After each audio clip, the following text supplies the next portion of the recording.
MK Styles Genius, billionaire, playboy, philanthropist, is bringing you the latest and greatest in hip-hop, movies, music, and pop culture. You're listening to The Styles Report. Big Music Radio, this is MK Styles in the building, together with my partner in crime, J-Dub, the sound professor. What's going on, J-Dub? Everything is going on. We had a great session tonight actually. Man, we rocked out, man. We had DJ Hayes, we had Reem come through, we had Bundy, we had DJ Fresh, we had DJ Marks. I mean, it was insane. I mean, I left out somebody. I know I probably left somebody out. DJ Ben Grimm made an appearance. He came through, man, just, showing some love. And Big Mike from 718. Did you mention him? DJ Big Mike 718 was doing his thing. Yeah, exactly. Shouting everybody out. It was crazy. They had a DJ battle. It was crazy, man. It was actually a really nice turn. I'm glad that you actually, because you've been working behind the scenes, all day today. So that, I'm glad that you actually have a chance to, step behind the mic. And, it's kind of reminds me of when Dr. Dre was, in NWA and he was doing all that producing. Then he came out with that song, you know what I mean? Express yourself. And they said that on the song. They were like, no, man, Dre, you've been doing this dope producing. Why don't you bust some lyrics? And, he was mediocre, but still. You know what I mean? So definitely, man, I am happy to do this Styles Report, this live Styles Report. It's kind of unprecedented, first live full day broadcast at Big Music Radio. You know what I mean? So, many congratulations to you on that. This milestone is historic, bringing all these local artists together. And thank you again for this opportunity for me to present the Styles Report, in this live format as well. Oh, man, it's not a problem at all, man. You my brother, man. So, it's an event, man. Who else could I share with, man? Who else could I actually, do the last run, exactly. The Styles Report? Except, my other best friend is standing right here too, laughing at us. Dre Skillz is in the building. Dre Skillz is in the building. He got a plaid shirt on right now. So and he got a lumberjack plaid shirt on right now. Yeah, but he's styling it, man. That's the most stylish blue green lumberjack shirt I ever seen, man. It's absolutely. He should be modeling for GQ or Black Women magazine or something, man. He should be the next Black People Meet cover model. You know what I mean? Tykia is in the building. What's going on? Got the guest sweatsuit on. Hayes is still here. DJ Hayes. He in a drunk sleep right now. He was killing it today, though. Fastest hands in the business. Yes, he is. He did an excellent job. And Let's not forget. I appreciate everybody. I want to give a shout out to first I want to give a shout out to a couple people that aren't here that Absolutely. Support the station. I want to give a shout out to Melissa Williams from BBPN show and put me on the show. This panel discussion, which will actually be televised on channel 97 on cable access TV. And what provider is that on? It is on cable provider, Comcast. Comcast, okay. Comcast. Yeah, Optimum. Yeah, so excellent. Yeah, I want to shout out all the people out there that really support Big Music Radio, that really have gave us a lot of support. I'm really extremely happy about the way everything turned out, and it's crazy right now. It's excellent. So, without further ado, we're gonna get into the Styles Report now. If you guys don't know what the Styles Report is about, we bringing you all the latest and greatest hip hop news, music news, movie news, anything about pop culture, man. We bring it to you, and I don't sugarcoat it. You know what I mean? It's definitely, if I don't like something, you're gonna know about it.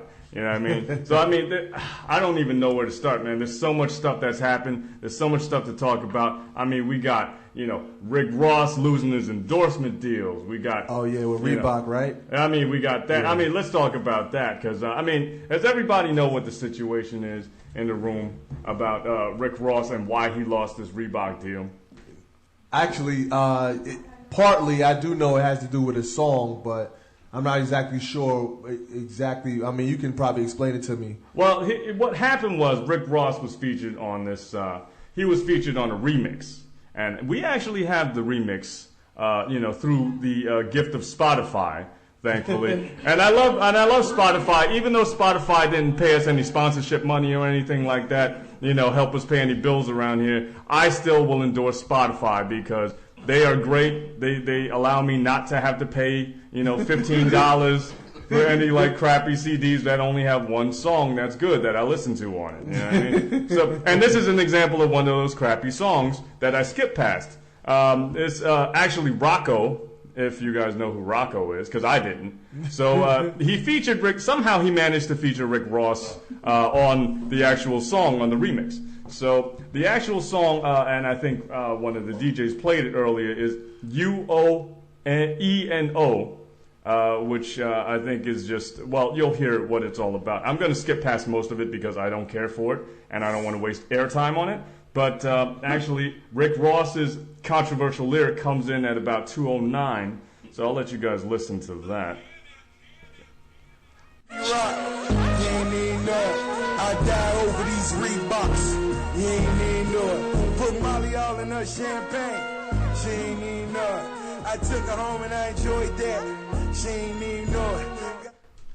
Obviously, cut it off because we didn't want to hear any more of the song. And that's the sad thing about it. It's not even a good song by any stretch of the imagination. I mean, maybe if you were born in 1997, you know what I mean? Maybe you'd consider it a good song. But those of us that actually have appreciation for musicianship actually will, just put it where it belongs, which is not on our playlist. So what happened is, what he's saying, let's interpret the lyrics. So what he's saying is, I put Molly in a drink. Now, if you don't know what Molly is basically, it's MDMA, it's ecstasy, which if you throw it in somebody's drink, it basically acts like a roofie. So it's a date rape drug. Yes, and that is, shame on Rick Ross for actually saying that. That's a shame. So, right, right. It is a shame because, there's, it's not like he said anything about killing anybody or anything like that. Right, because as we all know, Rick Ross always kills people, and his sordid drug history, Right, we all know that he's like the biggest Miami drug dealer ever to come out of Florida, according to him. Who happened to also be an undercover, a reverse undercover corrections officer. But you know what? Whatever you got to do to start your persona. Free Ray Ricky Ross wasn't too happy about that. Absolutely. The actual Rick Ross. But I digress. So what happened is Reebok was just like, we don't. Actually, here's a direct quote. They say, "We don't believe that Rick Ross condones sexual assault, but we're very disappointed he has yet to display an understanding of the seriousness of this issue or an appropriate level of remorse." So then they said, you know what? We're cutting your endorsement deal. The endorsement deal is actually worth $3.5 to $5 million out of his pocket. You know what I mean? Wow. That's a lot of ding-dongs and Twinkies and stuff that he could have stuffed his face with. You know what I mean? So, well, first of all, let me just I want some Twinkie money. Yeah, let me ask this question. Why is Rick Ross endorsing Reebok? It doesn't make any sense. He's endorsing don't they make running shoes? I've never ever seen Rick Ross run in my life. It doesn't make any sense. It's like unless he's running to put a Molly in somebody's drink, right? Probably. Yeah. What's next? Is Drake gonna endorse steroids now or something? It doesn't make any sense. So Rick Ross, he actually is. This is one of the problems that he's having right now. He's also making headlines this week because there's reports coming in that he's not paying his big bucks to a touring booking company. He actually has been using this company for a decade, but he owes them a 10% commission fee, which actually is $170,000 that he owes them. So why would any black superstar pay anybody for anything anymore nowadays? If you can get away with it, why don't you? That's the thing, he's not. Well, they don't get away with it. They just don't want to pay right now. They just have to go and do jail time. That's basically... As you say, that's child support. That is for black superstars. That is a beautiful segue that you actually we're going to take advantage of, because speaking of jail time, Lauryn Hill actually faces some serious jail time over some unpaid taxes. This is yet another one of these artists that you talk about that don't pay their tax bill. I mean, everybody from like Ron Isley to like Nas, like, you know, seems to have a problem paying their taxes. I mean, I pay my taxes. I'm a taxpayer. You know what I mean? They take my money out anyway, regardless, so I'm paying taxes, right? You know, they take my 38 to 45% of my paycheck out on taxes, you know what I mean? So if I'm getting taxed, then I would expect that, you know, Lauryn Hill and Nas, et cetera, should be paying their taxes. So she actually owes $1.8 million. She earned $1.8 million. You know, because she doesn't earn as much anymore, you know what I mean? Her last album was in like 91 or something like that, so maybe that's an exaggeration. But she failed to file tax returns for 3 years, 2005 through 2007, which, you know, in her defense, she didn't really have much of a career in 2005 through 2007. It was pretty hard to pay taxes when you don't actually make any money. Right, exactly. So she owes the government actually $504,000 in back taxes. So she's paid a whopping $50,000 of that thus far, and she faces up to 30 months in prison. So she actually, for her part, she admitted that she was guilty. So you know, at least she's admitting guilt. And so the judge actually said that. I mean, it's on record. It's obvious. Oh, I'm guilty. Yeah, I didn't pay my taxes. They know already. We're talking about an agency that, like, you know, they got Capone. You know what I mean? They get Noriega. You know, if you wanted to win the war on drugs or the war on terror, you just put the IRS in charge of everything. You know what I mean? Because they get everybody. So basically, the judge had no mercy. She said, quote, "This is not someone who stands before the court penniless. This is a criminal matter. Actions speak louder than words, and there's been no effort here to pay these taxes." So basically, if she doesn't pay, she's got to go to jail. But, you know, I mean, again, with the state of her, like, album, like, you know, in development hell, I guess, like, 3 Hots in a Cot is looking pretty good for her right now. So we've been talking for a while. We got a lot of material to go through. So I think we got to play some music right now. Let's see what we got here. And we're not playing like anything that I don't like, because this is the Styles Report show. So I'm going to play, this is Styles Report, and J-Dub and Dre Skillz is standing over the side, but he's not, you know, talking, so he's not included in the show. Though I do like his shirt. So what we're going to do, we're going to play a song called Fire We Make by Alicia Keys. Oh, I love that. That's my joint. I love Alicia Keys. Have you seen the video? No, I haven't yet. You really need to do yourself a favor and see the video, because, I mean, all you have to know is that Alicia Keys, Ice Cube's, you know, oiled up legs. What? Enough said. Why'd you say it like that? Why'd you say what? You should be like, oh man, I gotta watch this immediately. I want to see Ice Cube's oiled up legs. Exactly. Ice Cube, I want to see it. Maybe the girls do. Well, No, I'm good. You said Ice Cube's oiled up legs, man. No, I said Ice Cube's on Alicia Keys' oiled up legs. Oh, okay. All right. Why in the world would Ice Cube be? You know, I said an Alicia Keys video, not another "Are We There Yet" sequel. You know what I mean? So come on, use your head. So we are gonna play "Fire We Make." I think the video is fantastic. Maxwell happens to be in it. You know, he's not oiled up. Maybe the girls want to see that. He just has like a V-neck sweater on or something. I mean, I don't know. That's about as sexy as that's going to get with him. He's definitely not taking his shirt or nothing like that. But he does kill the song. And I think he's better than Alicia Keys. I love me some Alicia Keys, but he murked the song, actually. Yeah. So we are going to play that, and we will be right back after this. MK Styles. Genius, billionaire, playboy, philanthropist. Is bringing you the latest and greatest in hip-hop, movies, music, and pop culture. You're listening to The Styles Report. Getting higher and higher. We're back with The Styles Report. You like that? You like my falsetto? Yeah, it wasn't quite as good as Maxwell's, but you know, it's somewhere. So. Real jealous of my falsetto. You know, it's all right. So now let's get back. Do we want to get back into? Actually, let's shift gears a little bit and let's talk about some of these movies news that's coming out. So, Glenn Mazar, you remember him from The Walking Dead, of course. Yes. The former showrunner of The Walking Dead. Yes. He actually has a new job. He was unceremoniously dismissed after. Now, what did you think of the current season that just passed of The Walking Dead?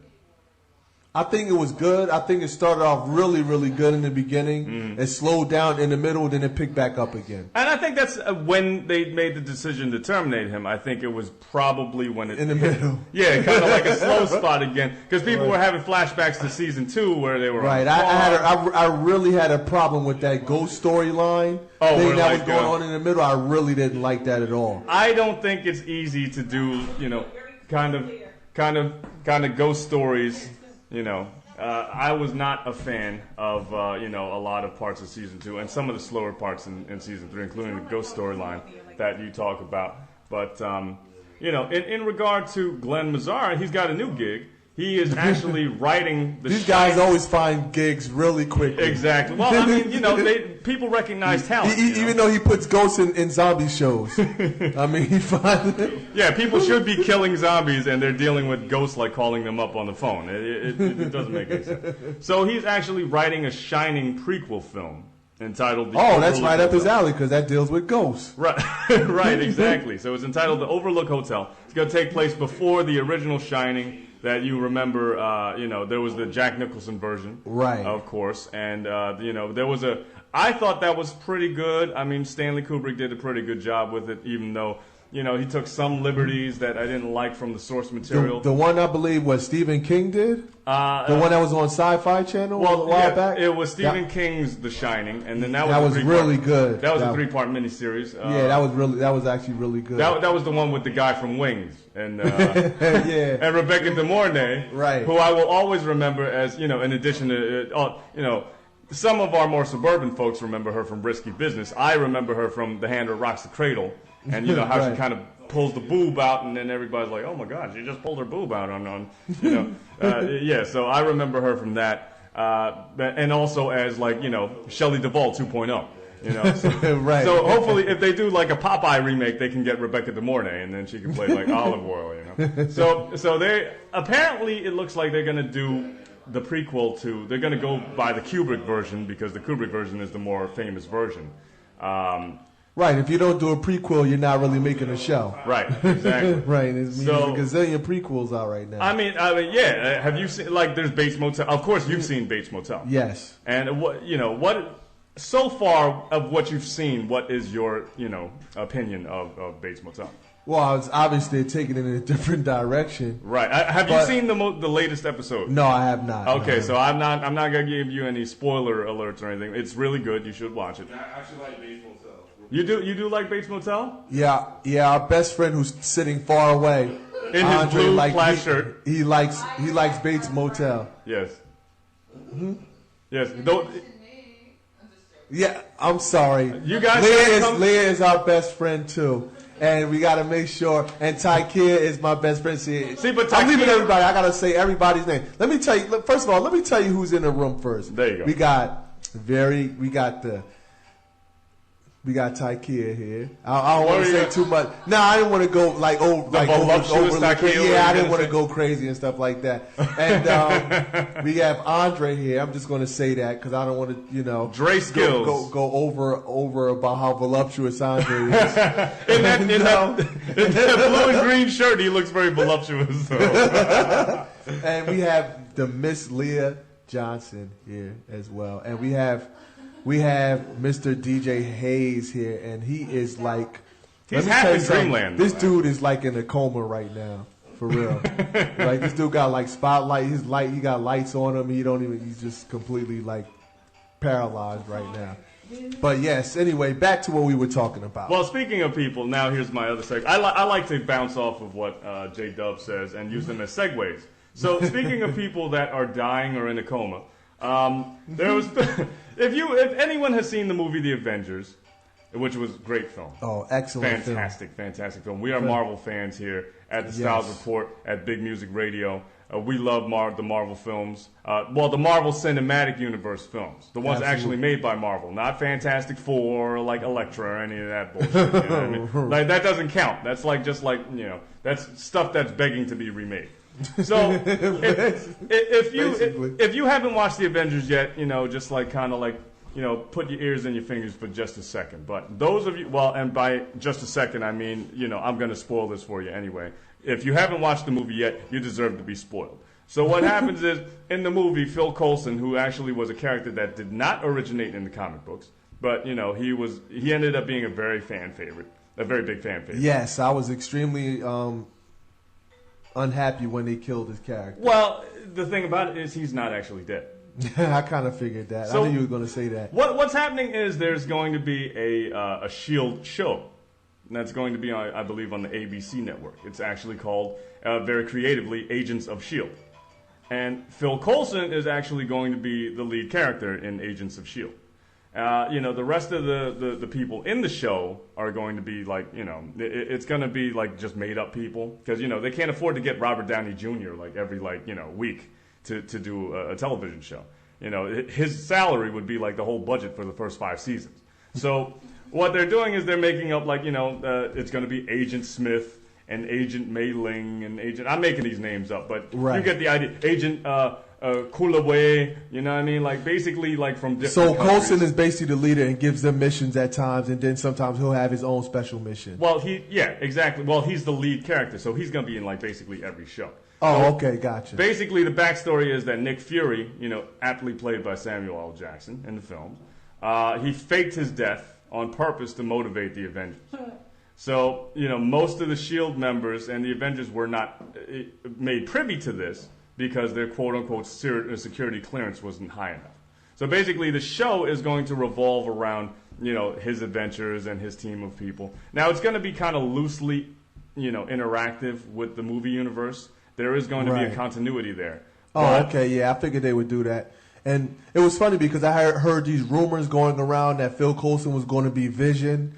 And I don't know if you ever heard that rumor, but I've heard that rumor that, Phil Coulson died, and they're going to take his body and use his brain, and he's going to become Vision. Well, that would be, if they were to make it to scale with his actual body, that'd be like a 4-foot-tall Vision, you know what I mean? So I think they were going to use his brain waves and use his voice and stuff. And okay. I think, and then maybe they would get like Michael Jai White to play Vision, because then it would actually be like a physically formidable. It'll be exactly like what they did to the guy on that played Darth Vader.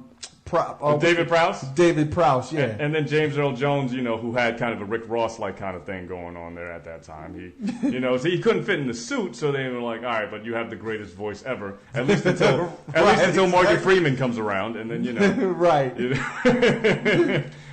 So Coulson will be back in Agents of S.H.I.E.L.D. Now, this is going to be kind of concurrent. Not concurrent, I should say, but it will be subsequent to, of course, Iron Man 3 is coming out on May, I think it's already out internationally. So I'm trying to avoid spoilers like very, very, with great difficulty. And I know J-Dub wanted to talk about Iron Man 3 because I know you're very excited about this film.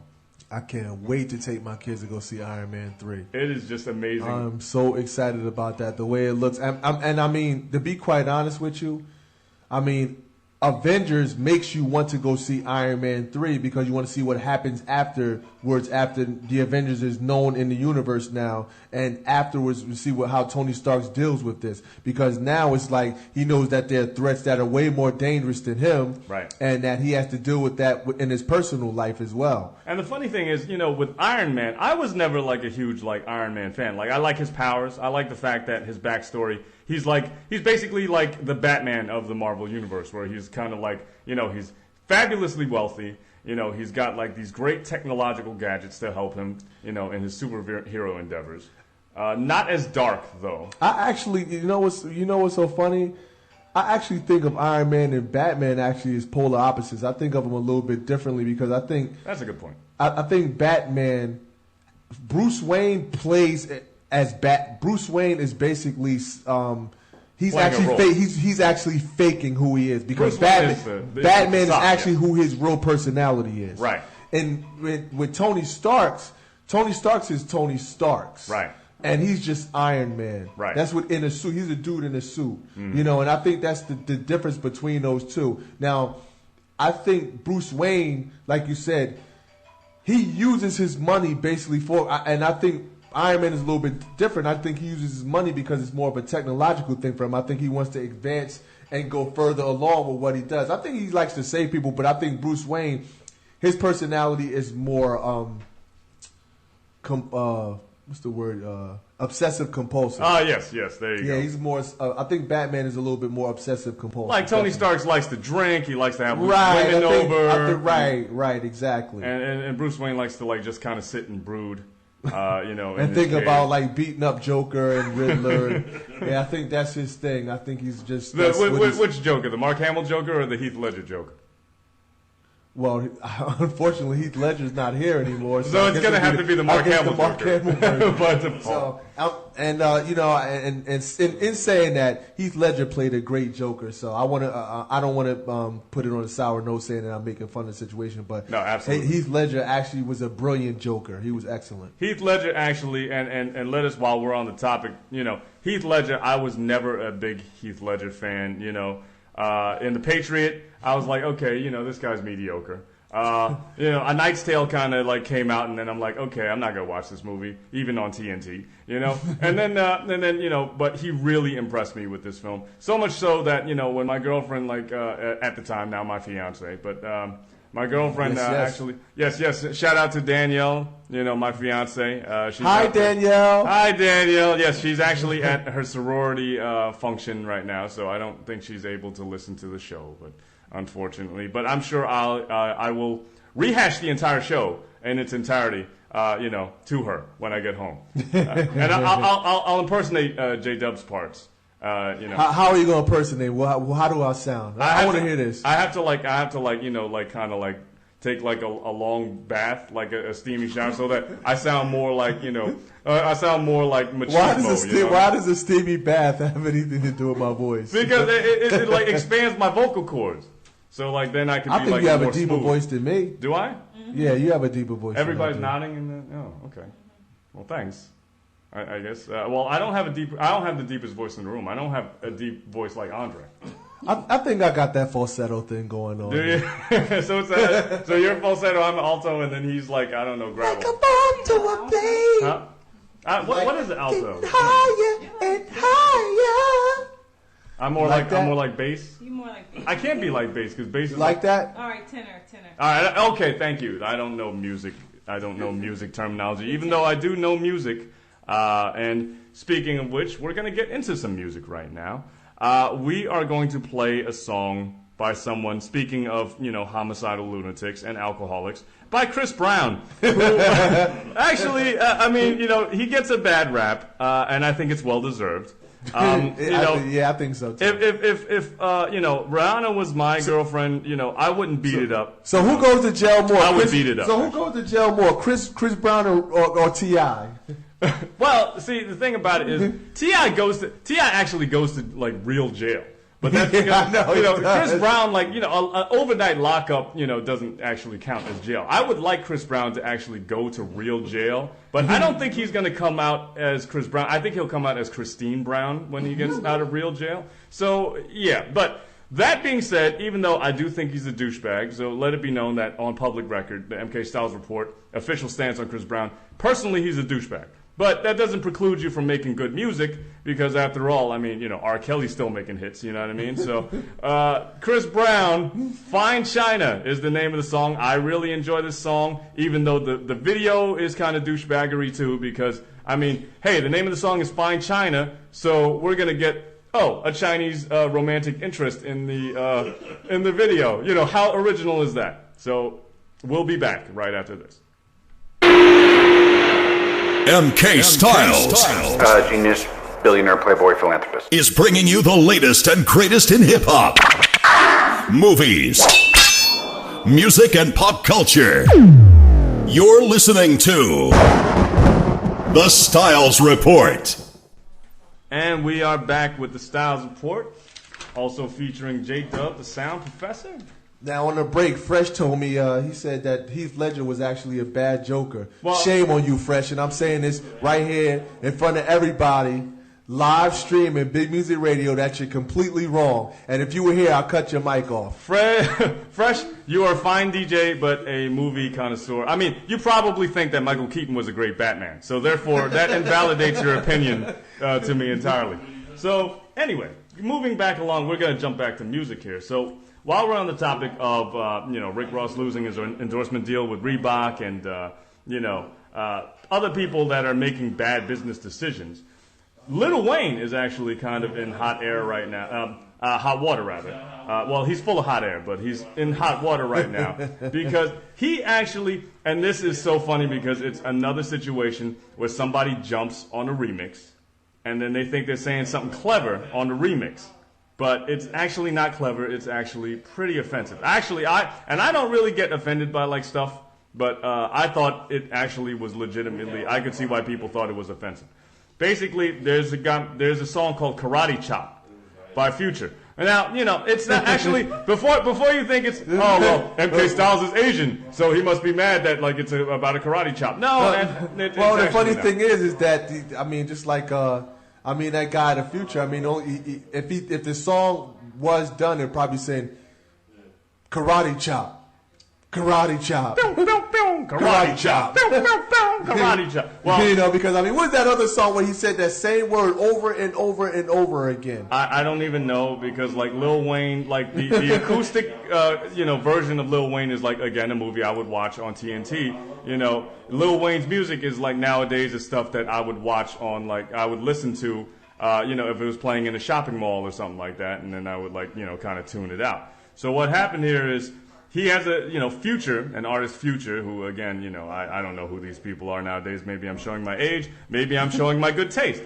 That, he has a song called Karate Chop, and on the remix, Lil Wayne raps, I beat the pussy up like Emmett Till. Now, if you don't know who Emmett Till is, shame on you, you should read your history. Basically, Emmett Till was an African-American teenager.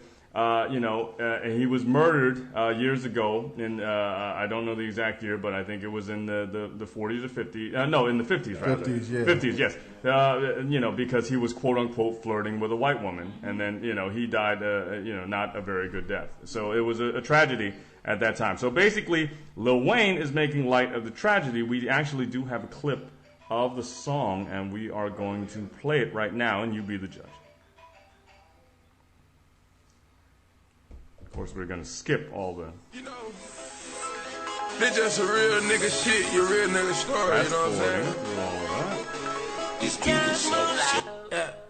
Beat that pussy up like, yeah.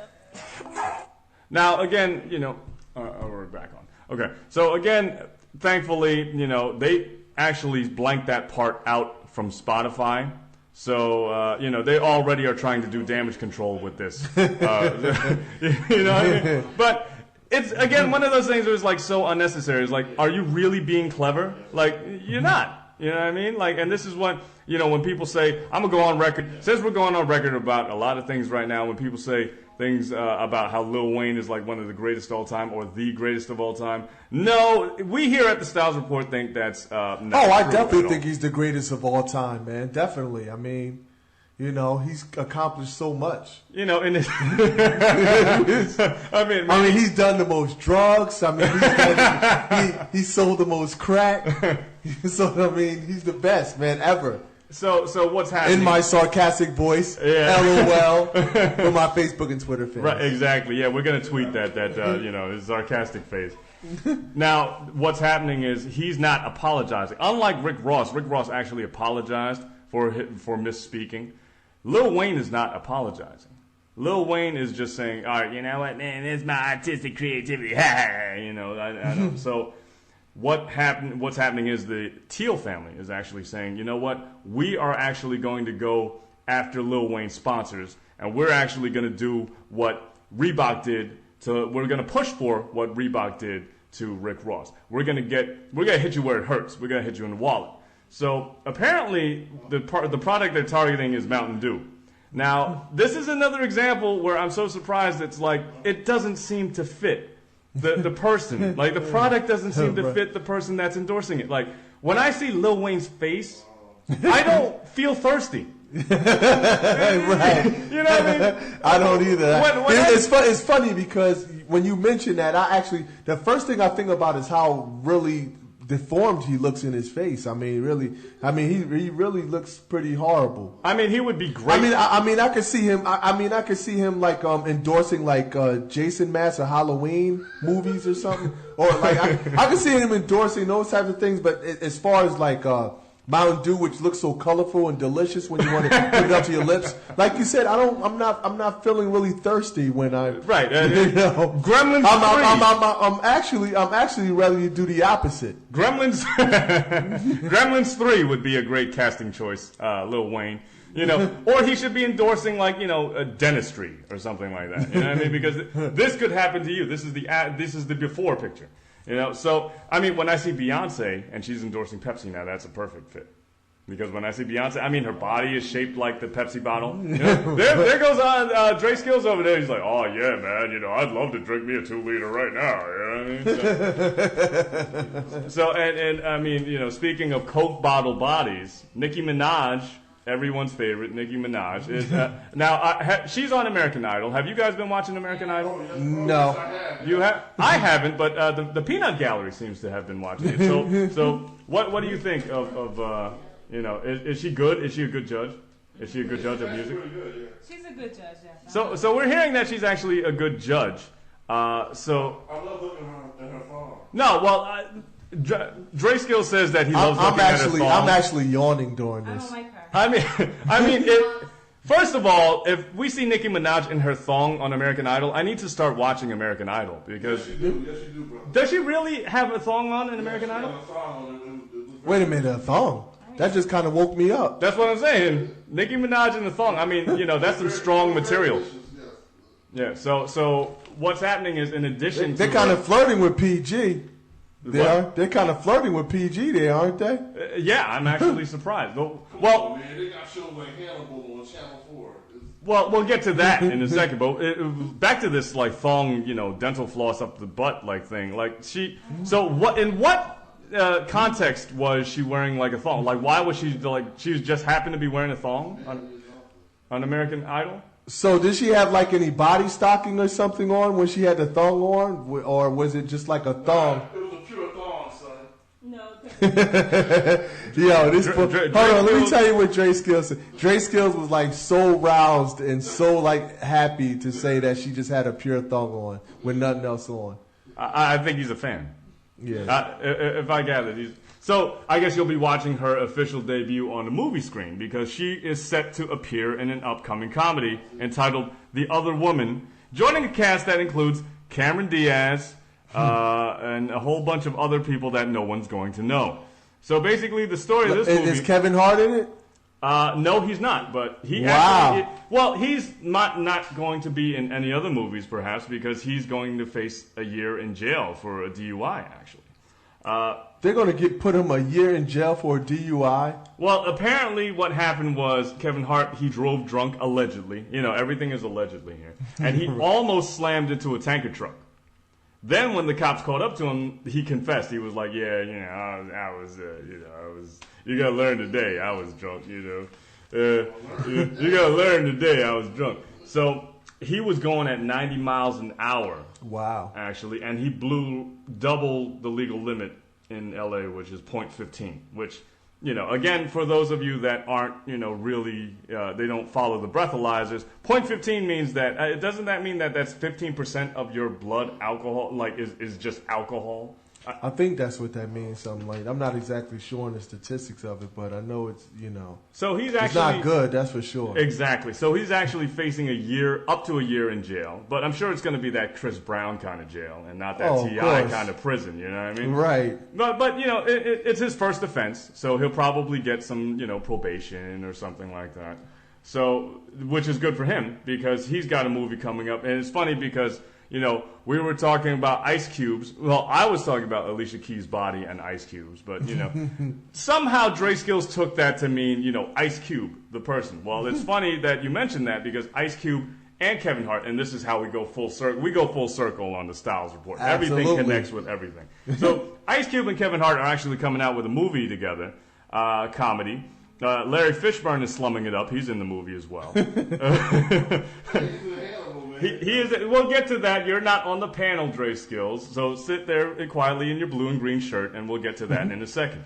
So Larry Fishburne's in it. John Leguizamo's in it. He's happy to get work. So basically, this is a buddy story. You know, because those are so rare in Hollywood nowadays. Oh yeah, they never do. I've never ever seen a buddy story ever. Right, exactly. You know, about a mismatched set of partners. Man, you know, that's really original. Right, I've never seen that. You know what they should do? They should actually make them become friends at the end of the movie. After arguing for like the whole movie, they should become friends and unite against a common goal. Because that's never been done before. That would really, really be something special. I mean, you know, I think it would be such a great idea that they would make like 90 movies a year with that same formula. Absolutely. They should actually make a show called The Odd Couple. Yeah, they should.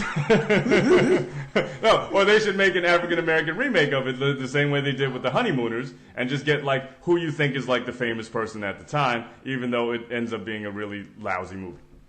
You know, it's so funny. I actually forgot that there was a black version of The Honeymooners. I really forgot about that. And I think Mike Epps was in that, right? Yeah, it was Mike Epps and Cedric the Entertainer. That's who it was. Cedric the Entertainer. And the thing about it is, Mike Epps, you know, he's probably mad that he's been replaced by Kevin Hart because, you know, he got so used to doing movies with Ice Cube. You know, that was basically his bread and butter. Even though he was in Sparkle, though. Did you see Sparkle? No, I did not. He actually did it against... he was cast against type in Sparkle. He actually was, he was basically like a real jerk. Like, you know, he's the stereotypical, okay, I'm kind of like, you know, the big jerk in the inspirational singing movie. Okay. You know, where I like kind of like what they did with Jamie Foxx in Dreamgirls. Yeah, basically think Jamie Foxx in Dreamgirls, but with Mike Epps' face and doing more drugs, but with less swag. And that basically then you have Mike Epps like character in Sparkle. You know what I mean? So yeah, Sparkle actually was good. But I wouldn't say it was good. Huh? Well, I mean, yeah. After you've watched Dreamgirls and the Temptations and the Jacksons and all the other like music movies, I mean, yeah. Then comes Sparkle. As far Don't as, like, forget Five Heartbeats, man. Don't ever forget Five Heartbeats. See, this is why I have J-Dub as the co-host because I did forget Five Heartbeats for a second. I mean, I feel bad because you know anytime that like Michael Wright. There's an opportunity for Michael Wright to come in the conversation. I should mention him, like so. You know. So, anyways, I think we've been talking for a while. I think it's time for us to segue into some music here. So, since there's a lot of love for Nicki Minaj, we're gonna play a song featuring Nicki Minaj. I'm not actually going to waste our time by playing something actually by Nicki Minaj. Ass.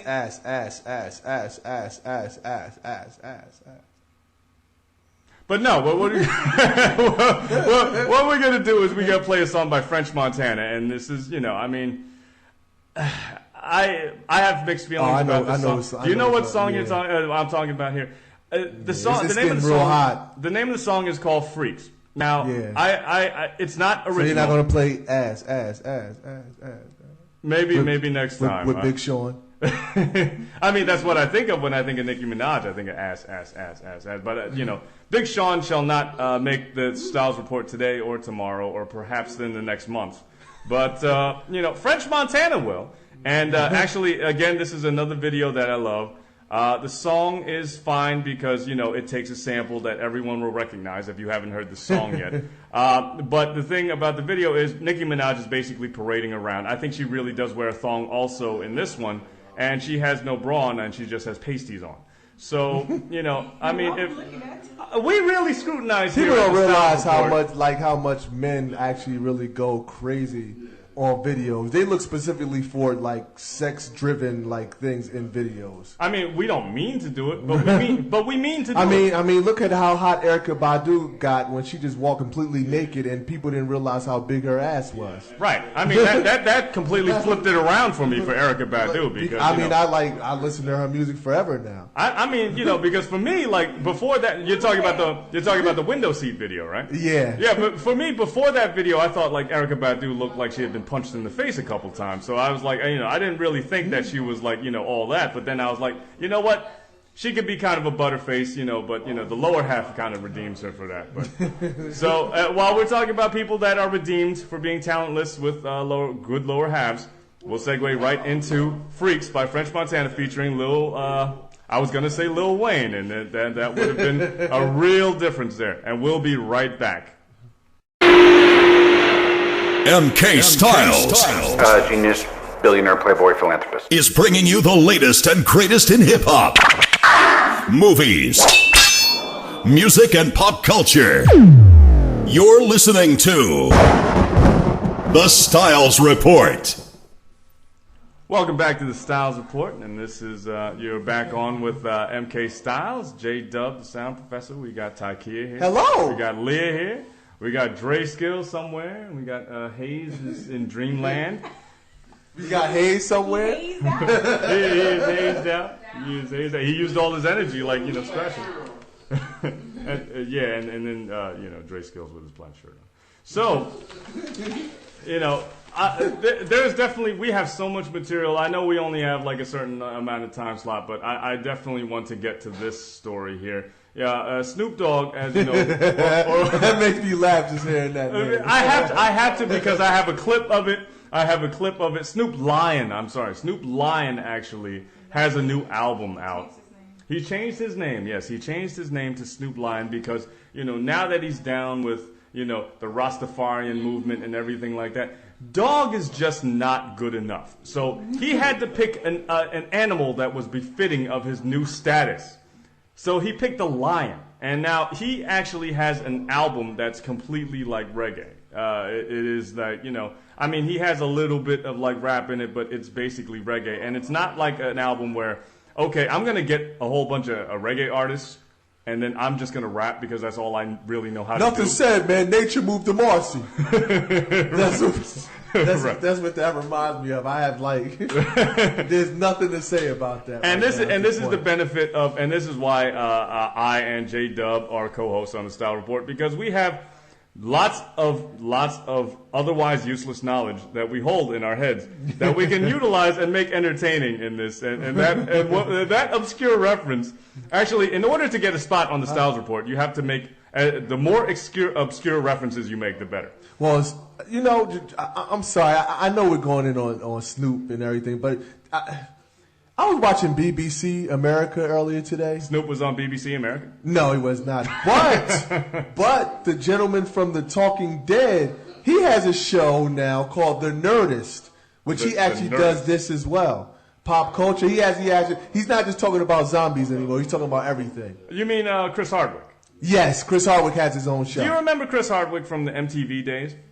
No, I do not. He actually used to be on MTV. There was a show called Singled Out. I don't know if you actually ever saw it before, but it was Chris Hardwick. It was a game. He was a game show host. So basically, Chris Hardwick, and I'm a fan of Chris Hardwick. I think he's funny. I think he's actually a good host. He's got good personality, but he started out as a game show host on MTV. His co-host was Jenny McCarthy. Now you know who Jenny McCarthy is. Yes. Yes, a big busty blonde who has not aged well.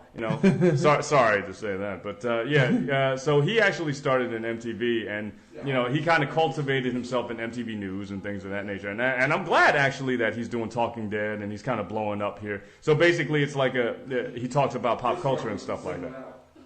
Yeah. Dre Skillz remembers the show. Yeah, I actually like the fact that he's expanding, and I think they even picked him for the Nerdist because I think of how well not only The Walking Dead, but The Talking Dead as a show itself, has a lot of people that watch it afterwards. Absolutely. A lot of people watch Talking Dead afterwards. I love the fact that they actually, when they do the recaps, they actually have the actors, usually the actors that get killed in the show, they come back and they're like, yeah, I got killed, and this is how I feel about it. I don't have any other jobs lined up. I'll be a guest star for the next 3 years, but Merle must have a job lined up, that's for sure. Oh, well, that's funny. So we'll put Snoop Lion on hold for a second. And Merle, actually, I'm glad you mentioned that, because it's almost like J-Dub, like he has psychic powers and he can read my notes. I purposefully did not show him my notes because I wanted a more natural interplay, because I didn't want you to see the notes and then just be like, oh yes, I heard about that as well. So yeah. I wanted you to be natural, but I'll give you a guess. Actually, can you guess what kind of job that Michael Rooker got? Michael Rooker, as you know, is Merle from The Walking Dead. Did a great job. Do you know? Give me a guess. What do you think his next job is? He'll probably be a cop or something on that same show with Shane and probably with Believe it or not, he actually has a very high-profile show now. He has joined the cast of the Guardians of the Galaxy. Really? Now, yes. Wow. We surprise here at the Styles Report. Wow. So what happened is, if you're not familiar with Guardians of the Galaxy, and many of you are not, that's a really big step up in class for him as far as movies go. Exactly. That is part of Marvel's next phase of films. You're going to see Iron Man 3, everybody knows about that. Thor 2, everybody knows about that. Captain America 2, everybody knows about that. And ultimately, Avengers 2, of course. The missing link in this, and Ant-Man, I think, is going to be in there somewhere as well. But the missing link is Guardians of the Galaxy. Right. Now, the reason why Guardians of the Galaxy is important, there are a lot of, again, unless you're a comic book fan, you're not going to know the roster. There's Star-Lord, Gamora, Drax, Groot, Rocket Raccoon. None of these names, are household names. Adam Warlock and Quasar. And the thing about it is, after the movie comes out, I'm sure they'll all be household names. Right. So basically, the idea is that they're a group from an alternate reality version of the 31st century. And they're kind of like, I guess, who are they analogous to? Like the Green Lantern Corps from like DC? That's I would say so. They're definitely the Guardians of the Galaxy. Me being a comic book buff, are definitely different from the old comic books that they used to have in the early '90s. They're a different class of. It seems like they're more well trained, more like you said, like military. Right, exactly. And they come back in the past, and then as they always do with like Cable and Bishop and people like that. They always come back to the past to right some kind of wrong, and then they happen to stay in the past because they like it and everything. Right, because that's never been done before. No, that's never been done either. Actually, we're talking about all these novel ideas. We should write these down and make our own movie. Actually, Exactly. This is never done ever in history. So this Guardians of the Galaxy movie is coming out, I think, in 2014, I believe. It may be pushed back, but I believe it's 2014. I thought Guardians of the Galaxy was coming out right before Avengers 2. It may be. It's either fall 2014. Actually, let me check my notes. It is actually far enough away that it's not on my list of movies that are coming out. So it must be either fall 2014 or spring 2015. Because Avengers is definitely on track for 2015.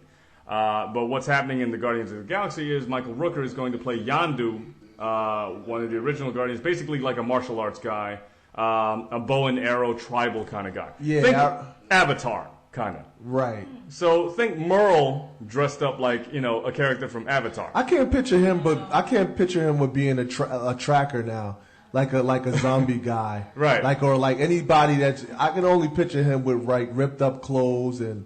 That's the next step, it's a tribal. But I mean, it'll be interesting to see him because actually, I'm a fan of his now. Yeah, I was a fan of Michael Rooker. I'm actually a fan of Michael Rooker now because of the way he played the role so well in Walking Dead. Well, I do remember him from Tombstone. I mean, and one of his many bad guy roles.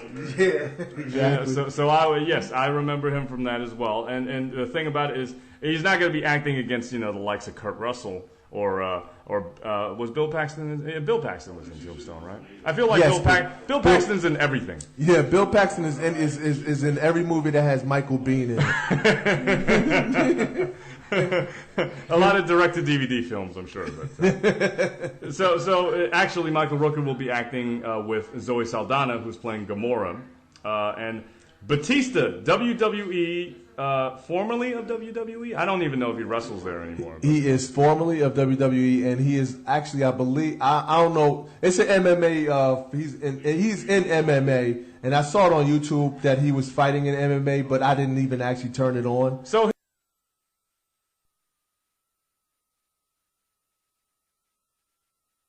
Are you ready? Yeah! Big Music Radio is in the house.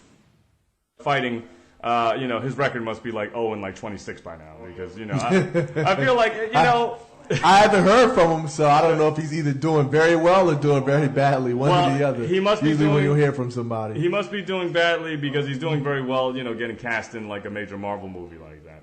Well, he was in Man with the Iron Fist as well, which he didn't do any talking, I don't think so. So he was cast pretty well. Shout out to my brother Cecil, who actually did the special effects on that film. Because, it's funny because he sent me a note on Facebook and he said, wow, did you see the Man with the Iron Fist? Yeah, it was terrible. So for his part, he apologized for being part of the film. So big shout out to him on that, at least festive. What's up, Cecil? Yeah, what up, Cecil? What up, Cease? So, Marvel, Disney, who owns Marvel, is really doing great right now because between their Marvel franchise, now they, as you know, they own, or may or may not know, they actually own the Star Wars franchise now. They went and they bought Lucasfilm for $4 billion, which, I don't know if that's a bargain price per se, but, because Disney owns ABC, they own ESPN, they own Marvel, they're not, and of course all the Disney properties, they're not hard up for the money anyway. It's insane, the types of movies that are going to come out just because Disney bought all of these. Well, they're definitely making the most of their property. Yeah, it's amazing. I mean, you have the whole George Lucas collection now, basically in your back pocket, so you can make as many Star Wars films as you want. You can make as many Indiana Jones films as you want. Well, the thing about it is, with the Star Wars movies, you could probably throw out episodes 1, 2, and most of 3, and then you could also throw out Indiana Jones 4. So I guess those aren't really assets, more like liabilities in their portfolio. But they are actually being proactive. They said, we are going to make new Star Wars movies every summer, beginning with Episode 7 in 2015.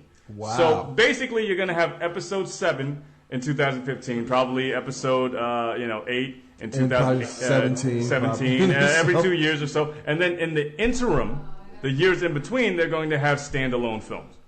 So you may see that Boba Fett movie that you've been longing to see, or some of your other favorite characters, like maybe Sly Snooties from the Cantina Band or something like that. Well, maybe not. Maybe they'll get a short film. But either way, a computer animated short film. Computer animated Pixar. 2 minute, the thing that you see in the trailer, like after the trailers before the movie starts, where like people are eating popcorn and they'll make a ton of short films like the Three Stooges and have no money. Well, speaking of Disney, they are making short films again, like those cartoons that would be in like movies in the olden days. They're just gonna do that again. So maybe in front of like Star Wars Episode 7, you're gonna see like a Mickey Mouse cartoon or something. Oh, okay, that's not too bad. Which is nice because you take the kids to watch it and stuff like that. So they are definitely taking advantage and making the most of it. Now in Episode 7. A lot of the principal actors, as you know, because the Star Wars narrative structure is you have Episode 4, 5, and 6, the old ones with David Prowse, right, and Mark Hamill, etc. Then you have the prequels with Hayden Christensen, who swears he's a much better actor than he let on in the film. Ewan McGregor, who was a wasted talent, and also Samuel L. Jackson, who was a wasted talent in those prequels as well. What's going to happen is now they're going to go back to the future after the Return of the Jedi. So they're going to start with maybe 20 years later, 30 years later, what have you. And all the principal actors, Mark Hamill, Carrie Fisher, Harrison Ford, they're like, yeah, man, we want to be back in it. Billy D. Williams especially, he was like, yeah, I really want to be in that movie because, he's not really doing much with himself. I mean, people don't even drink Colt 45 anymore, so, What is Colt 45? Right, it's a gun, I think. It was a Civil War era gun, I think. Because that's when Billy D. Williams was last popular in the Civil War. And he was selling Colt revolvers.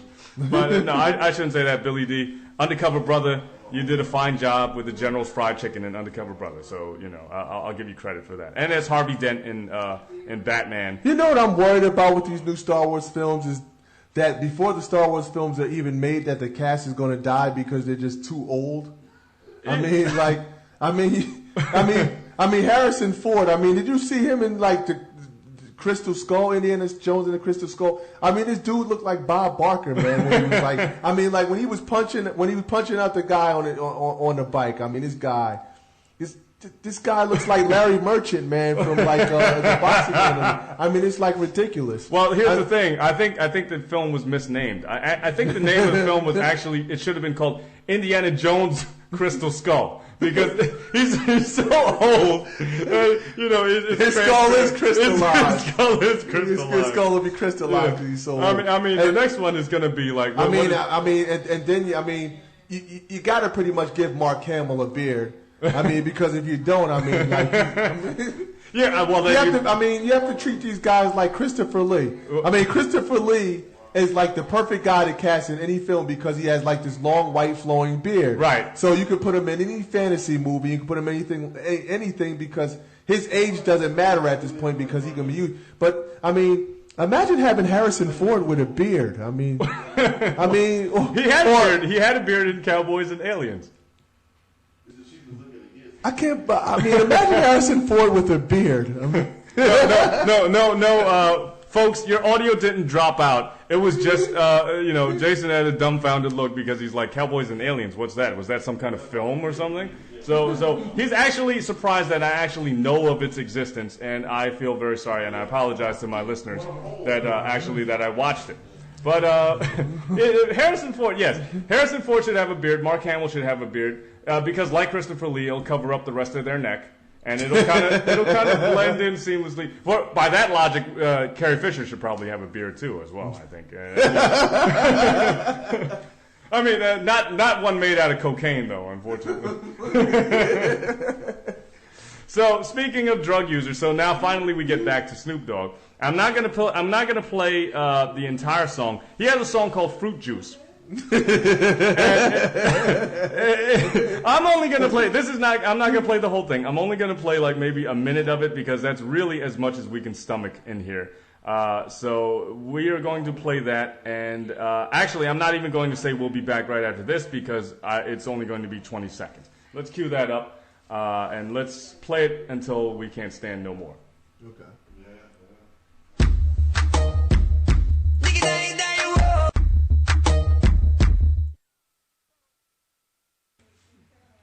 Pretty much that was it. I spared you guys the rest of it. Now, J-Dub, how are we doing on time? Because I think we might have gone over our hour, but it's cool right now. I mean, it's an hour and 12 minutes, but which is great. I mean, it just flows naturally when we bash people and how poorly they do in their films and endeavors that they work so hard on.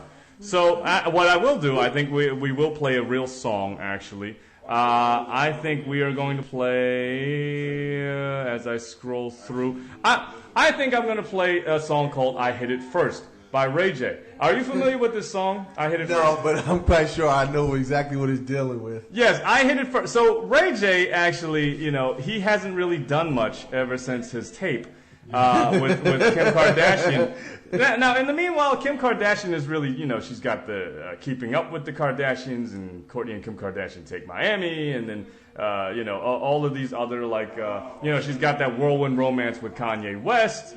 And what's those tabloid magazines that these people are always on? Well, they always, like the Star, the Globe, the Inquirer. Yeah, the Inquirer, yeah. I'm pregnant, and then like Kanye West is mad at me because I'm pregnant. Yeah, that's where you find all the aliens and Men in Black. Right. Well, Kanye West, and then Yeah, Kanye West definitely has to be an alien. Anybody that spends $250,000 to replace their real teeth with diamonds on the bottom row has to be from a different planet. I mean, it's got to be Mars or something. So Ray J, for his part, he's like, well, you know what? I'm going to make a song, and I'm going to call it I Hit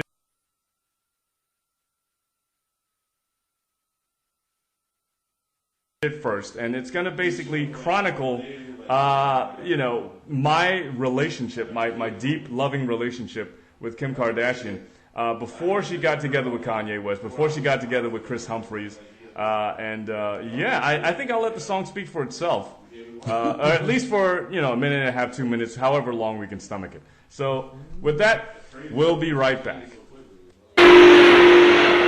MK Styles. Genius, billionaire, playboy, philanthropist. Is bringing you the latest and greatest in hip-hop. Movies. Music and pop culture. You're listening to The Styles Report. So J-Dub, how long was that? Was that like 45 seconds or something like that? I don't even know. I started fading it out. I wanted it out. Trying to be relevant. I think his career faded out a long time before you did that, my friend. So we are actually the Styles Report. We are going to start wrapping up here because we're already over our time, and we've gone through a lot of different material.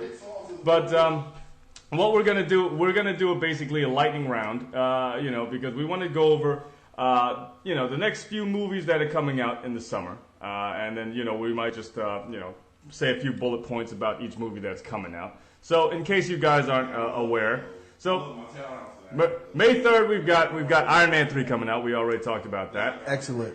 May 10th, The Great Gatsby. Yeah. May 17th, Star Trek Into Darkness. Oh, absolutely. Absolutely, immediately. I mean, I enjoyed the first Star Trek. Oh, it was an excellent movie. Great. It's a great reboot. Dre Skillz, who always hated Star Trek. Actually, he hated it so much when J-Dub and I we're taking it back to 1996. We went to go see Star Trek First Contact, and if you don't remember Star Trek First Contact, that was the film where Patrick Stewart delivers with much panache. He says, "The line must be drawn here," and he actually says "here" with 2 syllables, and that's all I remember about that film. But Dre Skillz actually went to watch Space Jam. He actually thought Michael Jordan's acting was better than Patrick Stewart's. So, Professor X Patrick Stewart. So, that's how much he hated Star Trek. And we went to go see Star Trek, the new reboot version, and he thought it was like one of the greatest films ever. So, Star Trek Into Darkness, definitely excited about that. Skinny, two-dimensional Zoe Saldana notwithstanding.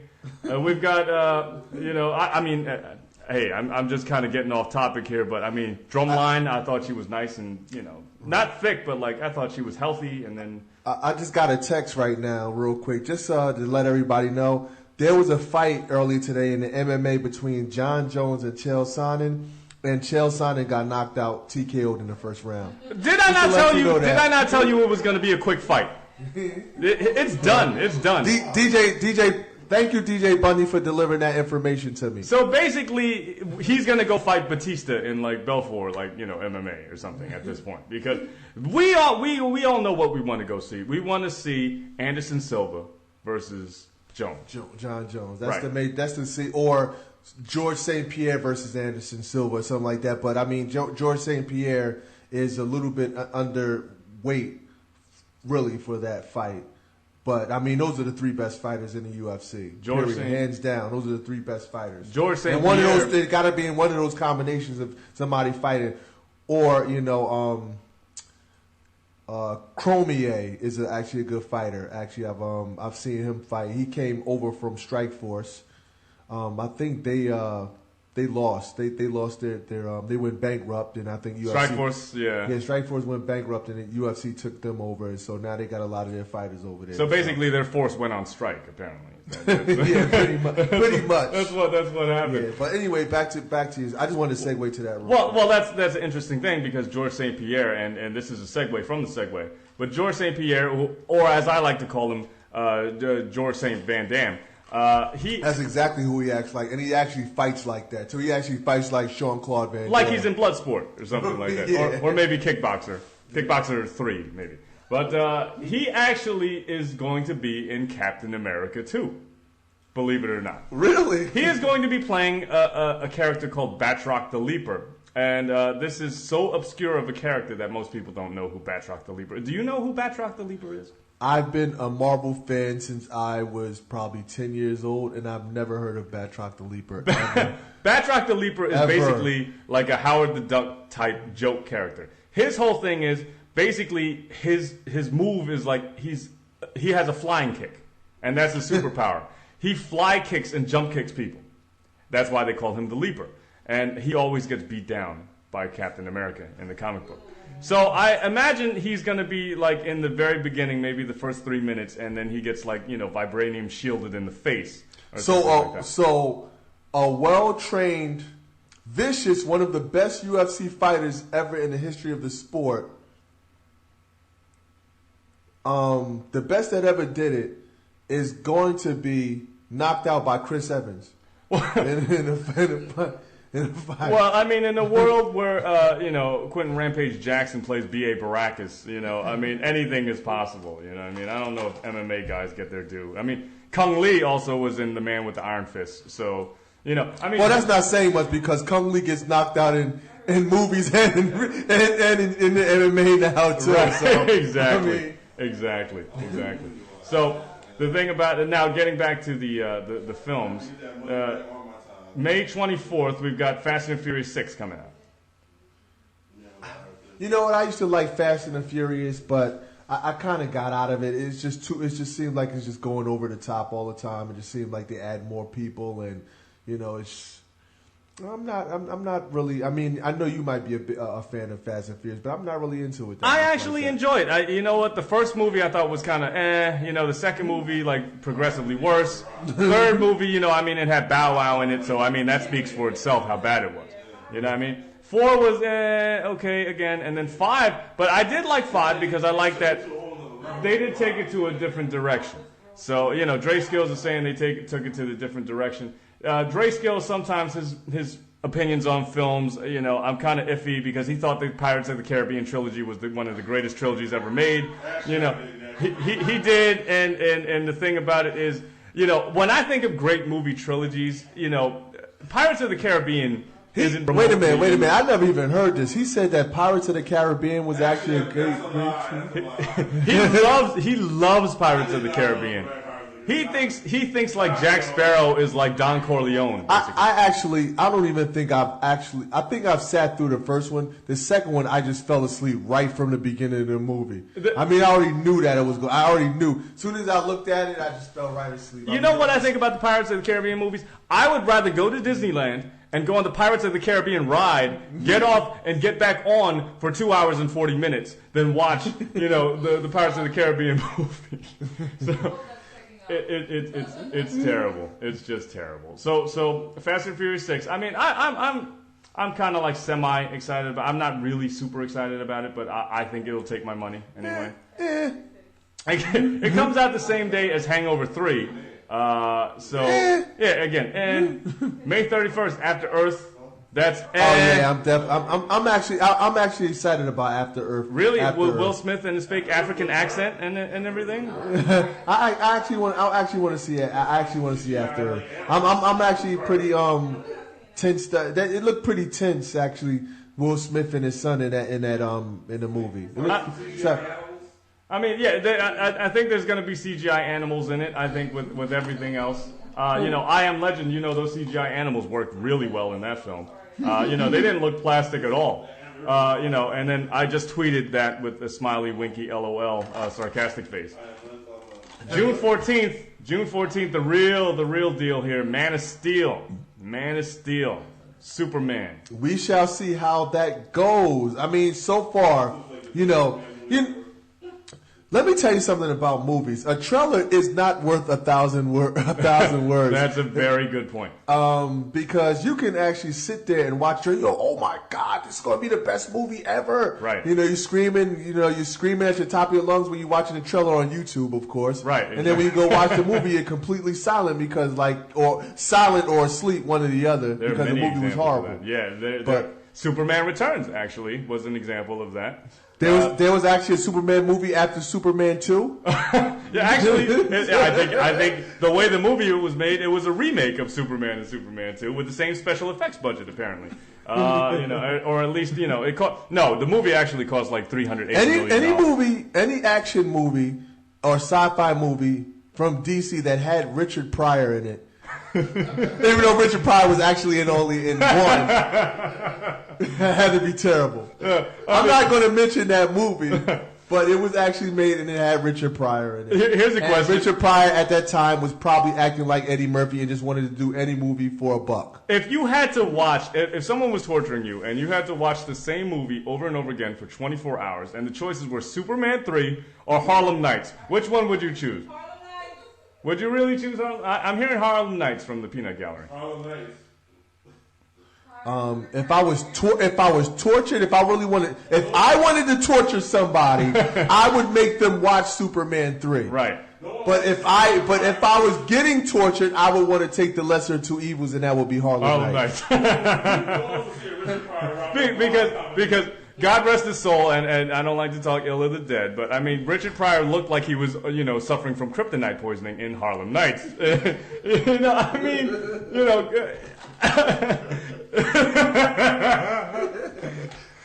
Too soon? Come on, people. It's 1989. Too soon? Really? Come on. It's over 20 years later. Come on. But no. So Superman Returns was not a great film. Superman 4 was not a great film. Superman 4 could barely be registered as a film. So Man of Steel. Yes, nuclear disasters. Yeah, let me bring up this point since we're talking about Man of Steel. Superman has not fought in any. Let me tell you something about Superman. Superman has fought some of the most powerful villains in the comic book universe. Let's listen. He's fought Doomsday. He's fought Brainiac. He's fought Parasite. Metallo.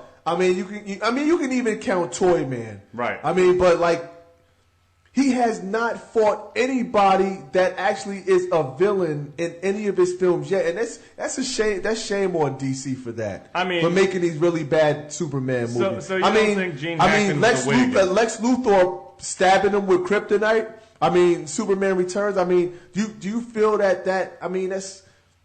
I'm so angry. I feel like Kevin Spacey stabbing anyone is stretching credibility for me anyway. The man hasn't been fearsome since 7. Let's be real about it. But the thing about it is they make Lex Luthor comical, and the thing about they go back to Richard Donner's Superman in the 1978 version, and yes, it was a very good film for its time. Right. It doesn't mean that it's aged well. You know what I mean? So it doesn't mean when you have Lex Luthor and he's got here's one thing I didn't understand. When you have General Zod talking in Shakespearean form. Well, the new General Zod I hear he's not going to do kneel before Zod or anything like that. Right, or the son of Archil.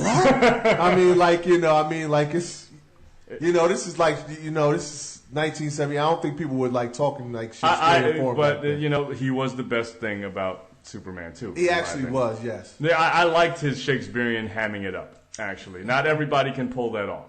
Even though he had a beard because he was already 80 years old when he was in that film. So it worked for him. So it'll work for Harrison Ford. So let's see. Moving on from Man of Steel, June 21st, we got World War Z. It looks, Brad Pitt's the star. So that's even give it 2 Well, give it 2 hands. That's that should be our new thing. We should just say hair for shit that's gonna suck, basically. It's really hard for me to watch any single zombie picture when you have a zombie series show like Walking Dead, which is superior so good. Already. Yeah. Right. It's really hard to top that. And the funny thing, and I think which is funny, is that because of Walking Dead, now they actually increased all of these really cheap zombie movies that they make on Sci-Fi and Netflix that you see, like a gazillion zombie films that I've never seen on there, and I tend not to even look at them. The only thing I see on Sci-Fi nowadays is stuff like Mega Octopus versus Gatoroid and things like that. Or Return of the Living Dead Part 8. Right. You know what I mean? Most people skip part 5 through 8, 5 through 7 already. You know what I mean? So right. It's not worth it. And plus, Brad Pitt is he suffers from what I like to call Tom Cruise syndrome, where basically you take the source material and it really isn't supposed to revolve around you, but you're shoehorning it into revolving around you. Take Troy, for example. You got the Trojan War, man. You got the Iliad. You have one of the greatest source materials in history. So you make very, very true. The Troy should have actually been one of the greatest. It should have been up there with Gladiator as far as Brad Pitt actually shouldn't have never even been in Troy at all. He should have never even been in Troy. Unless he was a henchman that got killed, in the opening skirmish. And I understand them calling it Troy. They should have really called it the Iliad, but that's that's another story. They should have called it Achilles, and like Achilles tries to pick up like different girls, like in the movie, because that's really all it was. And he flexes, and like And it's funny because I thought Eric Bana actually did a pretty good job in the film. Eric Bana, the thing about it is Eric Bana is a very underrated actor, but he's forever soiled for being associated with the Ang Lee Hulk. And, I can never take him credibly ever since after that. He could win like 8 Academy Awards and I'll still be like, you were in that suck-ass Hulk from like 2003. So, Yeah, he needs to change. He need to change up what he's doing. I mean, you need to actually, become either like, for me to really see him as an actor, like what stuff like Daniel Day-Lewis, do a film where you're like a artist who like is, can't move at all your body except your eyebrows and communicate with your eyebrows or something. Great actor. That's the type of stuff that Daniel Day-Lewis do. His next movie, Daniel Day-Lewis' next movie is, he'll probably can like move his fingers or something like that or whatever. And he has to like, it's gotta be some move kind his of nose to communicate. It's gotta be, and he'll probably win like 8 Academy Awards. In the same year, he'll win 8 Academy Awards for it. I don't want that movie, the action star movie that make me $30 billion. I want to be the deaf mute. I don't actually want the movie that people will enjoy. I want the movie that people will fall asleep to. Now that's unfair because I'm a fan of Daniel Day-Lewis. I mean, Last of the Mohicans, There Will Be Blood. I love There Will Be, because I mean you can't be someone who follows music and pop culture and movies and look at the kind of stuff that passes for music nowadays and not be as misanthropic as Daniel Plainview was in There Will Be Blood. There Will Be Blood was actually a very, very good film. Now, for you, those of you who don't like those types of movies, let me tell you something. The first 20 minutes of the movie, there's no talking. So don't actually be threatened by that. It's actually a very good movie, but the first 20 minutes of the movie, there's actually no talking in the movie at all. This is going to be a new segment I can feel in the Styles Report. It's going to be DVDs that you should actually, well, I don't even know if people use DVDs anymore, but movies that you should watch even though you don't want to watch them because you don't care. And one of them is There Will Be Blood. It actually is much, much better than you think it might be. There's not really any blood in it, per se, but there's a lot of interesting talking and yelling at people and people getting sunned. People getting sunned actually should have been the name of the movie because then more people would have went to watch it, actually. So, let's see. So, glossing right along here, Lone Ranger, nobody's going to watch that. No, the Kevin Hart movie, concert movie, somebody's going to watch it. When it comes to Pacific Rim, that's an interesting one. Yes. Giant robots versus giant monsters. Yes. Wolverine comes out on July 26th. I mean, I saw the trailer. I mean, it looked fake as hell. Like they were on a bullet train. I mean, you could tell that it was like, a fake like CGI. I'm not going to watch any more Wolverine movies unless he fights the Hulk in one. So Hulk versus no, I'm not. Actually, I will watch the Wolverine movie, but I'll only watch it when it comes on Netflix. Will be 3 years later after the movie comes out. Exactly. So I think that's probably about it. Well, Thor comes out on November 8th, but I mean, there's a bunch of stuff that any of the major Marvel products, I will go see. Exactly. Except Captain America. Well, I'll see it. I'll see Captain America because Anthony Mackie is playing the Falcon in it. And Anthony Mackie, ever since he played Papa Doc, I mean, he's just riveting. Actually, he actually did a very good job in Adjustment Bureau, which was actually a good film. I thought you were about to say he did a very good job as Papa Doc, and I mean, only Anthony Mackie could say, "Let that bitch go first," in the way that he did. So I think we're coming to the end of the program. I'm going to close the program out with a song, but before then, I want to really thank this audience. I want to thank all the supporters of Big Music Radio and the Styles Report. You've been great. This has been a very, very good day for us. A lot of great DJing, a lot of great live material. You'll be seeing much more of that. First, I'm going to hand it off to J-Dub to say if you have any parting words or any shout-outs that you want to give. I just want to say, I think you said it all. I mean, I want to thank everybody for this very, very... It's special. It's a celebration. It's a celebration. Absolutely. Big Music Radio been on the air for like over a year now. We never went live. This is our first time going live, and you'll see more of us. Bear with us. I think we did a great job. The staff did a great job. Everybody did a great job. I want to give a shout out to all the DJs, that was here that came. I want to give a shout out to DJ Hayes. I want to give a shout out to DJ Bundy. I want to give a shout out to DJ Reem. I want to give a shout out to DJ Fresh, to DJ Marks. I want to give a shout out to my man Tariq that was here. I want to give a shout out to DJ Mike 718. That was my man. He was here. He did an excellent job in between broadcasts. He did a great job. Thanks. And I want to give a shout out to the Sexy Room, Miss E, Fantasy. You guys did an excellent job. L Wise, I want to thank you for coming through. I want to give a shout out to everybody that came through and supported today. We give a shout out to Leah, to Tykeer, to Andre, my best friend sitting here. Wow, there was just so many people that came through. DJ Ben Grimm came through. DJ Streets was here. It was and Leah, don't forget Leah. I said Leah. Oh, I told Leah. He didn't forget you. And I want to give a shout out to my boy, to Anchor, everything. And it's not a show without doing a show with my boy, my close friends, and my boy getting ready to get married is MK Styles and Styles Report. Thank you so much, J-Dub. Yes, I am getting married, so shout out to my beautiful fiance, Danielle. And she is at her sorority conference, so shout out to Chi Upsilon Sigma as well. Hope you guys are listening. If not, I'm going to record this and then play it back for you guys in its entirety, and then I'm going to talk about how great I am. And then, she can feel so lucky that she's getting married to me. So shout out to all of our other friends that couldn't make it here.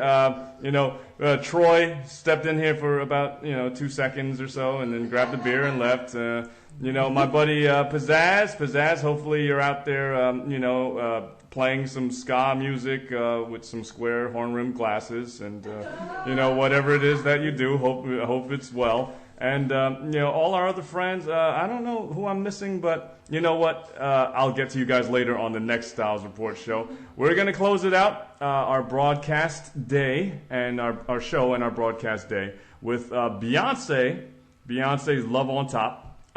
Because she makes me want to drink Pepsi, and which I've been drinking all day today. Right, exactly, and she's just fresh from her Cuba trip, which they got heavily criticized for. So she gets heavily criticized for everything she does now. She really does. She does, and Jay-Z. When you're on top, probably Jay-Z deserves it, but Jay-Z deserves a lot of things. When you're both worth like $1 billion combined, people should hate on you. And I wish I got the level of hate that they did, because it means I'd be rich and I'd be able to do this live show from a Caribbean island somewhere. But, unfortunately not. We're just doing it from, good old Jersey. Shout out to Jersey. Everybody in Jersey, New York, Connecticut, New Pennsylvania. York, Queens came through the building. Brooklyn came through the building. Oh, also, I want to give a shout out to my man, Mr. V from Arkansas. Yes. His album getting ready to drop June 29th.